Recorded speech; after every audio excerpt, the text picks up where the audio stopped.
1-2-3 Hendrick punch that started the day is down to 2. Race leader Jeff Gordon has blown up. That's catastrophic right there. All that coming out the tailpipe. She broke something big time. There's that hard left-hand turn into the garage area. And the other thing that you got to remember is that 48 is complaining about a transmission problem too.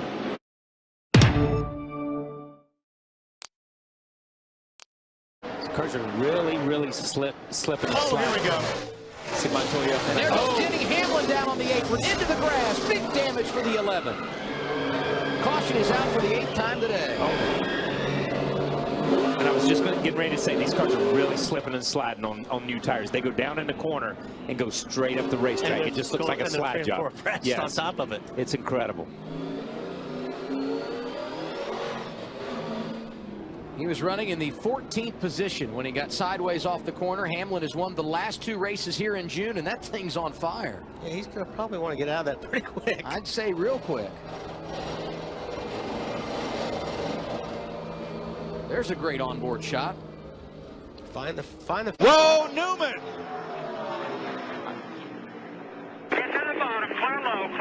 That is a big-time engine explosion right there. Big time. He needs to get that thing wound up and get out of it. That's oil. That's oil fire is what that is. And you see he's still running well over 100 miles per hour with the engine not running. He can't see. Right there. There's a fire truck right there. Boy, great job by the spotter to guide him to safety. That was a good job. You can see all the oil running out from under the car. That's what's burning. The inhaling all that smoke and not being able to see is the tough part. So John Erickson? John Erickson. Yep. He's the general manager at Penske and has worked with Rusty for a long time since moving over there. Used to work for Pontiac Motor Division, and he is on the horn with Ryan and got him right to the right spot. And Ryan had the presence of mind to not jump. You can't just slam on the brakes. Got all that oil coming out under the tires. You jump on the brakes, you're going to spin the thing out and back it up in the fence. Then you are going to be in big trouble. Coming off turn 2, halfway down the backstretch. There she goes. I just don't know how these guys week in and week out turn these things 92 plus, 9,200 RPM plus every week. Now here's where Erickson's role is so important. We all know that the safety equipment can't move until the cars come down to pace car speed and have taken the caution flag. So he directs Newman to the fire truck.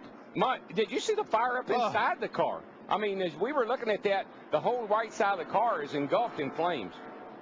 Look at the dashboard in that car. Buddy, now that's getting hot. I'll tell Dodge was running good, obviously, but something popped in the motor and made one heck of a fire. How frightening a ride was that? When I first saw the fire, I thought it was just going to be an oil fire, and I've watched Mel Kenyon several times catch on fire and just kind of ride out an oil fire, but that wasn't an oil fire, that was something else, and it's scary, no doubt, but happy to be able to. There's been some things happening with this 18, you guys, since the start of the race, and they're not sure what it is. Well, once he just brought it down pit road under caution, he said the temperature was still going up, even though he was slowing down, and Kyle just told him, you guys, it's looking and sounding like it's blowing up. They're not sure at this point. He's into 3. Hang on to it. Well, we got 5 Bunch coming down bottom. Just keep it up top here. Drag it up top, and I'll get you across. About 7 more. It's too much traffic. Too much traffic to come down to pit road until the last car passes. Here he comes. That cockpit full of smoke, flames everywhere. It blew up big. Fireball. Wow.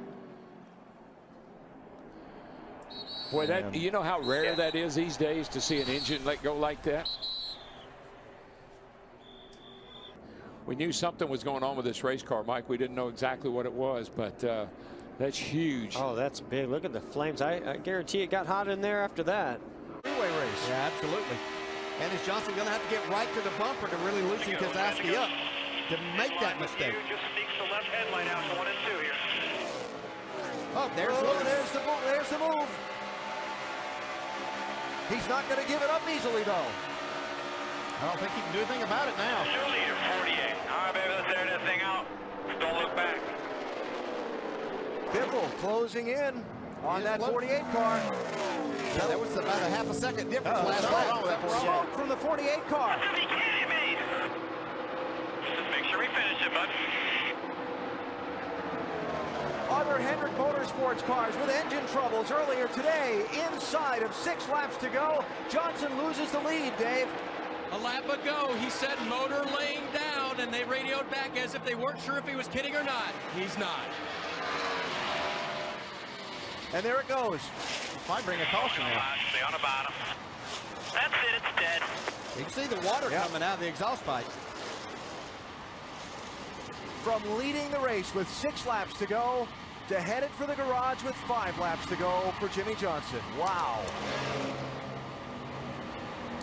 Post-race review for the Hendrick organization will be an intense one because things certainly didn't turn out today as they would have liked under the hood.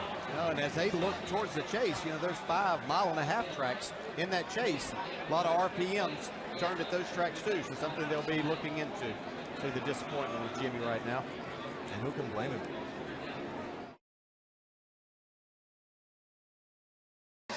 There's a problem on Dale Earnhardt Jr.'s car. He has lost the cylinder. The engine went sour coming off turn number 2, and he is falling back into the clutches of the second place machine. Oh, there he goes. Stay as low as you can. Get below the line as soon as you can. Yes. There. 7th caution of the day. Yeah. Thank you. And it just basically cooks it when you get something like that. And we talk about the temperatures going up, and it was already losing power from all that. A really nice race. Sorry I didn't make it all the way. From high above here at Michigan.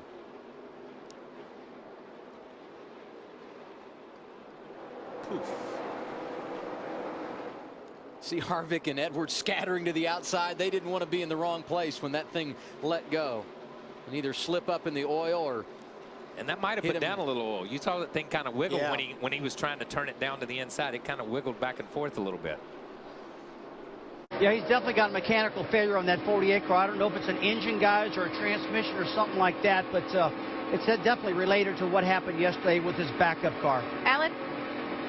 And you can hear Jimmy is not coming up to speed, so apparently he's just going around the racetrack, perhaps to go back behind the wall to the garage, and we'll follow up. Remember, talked about engines being under high strain here at these high speeds.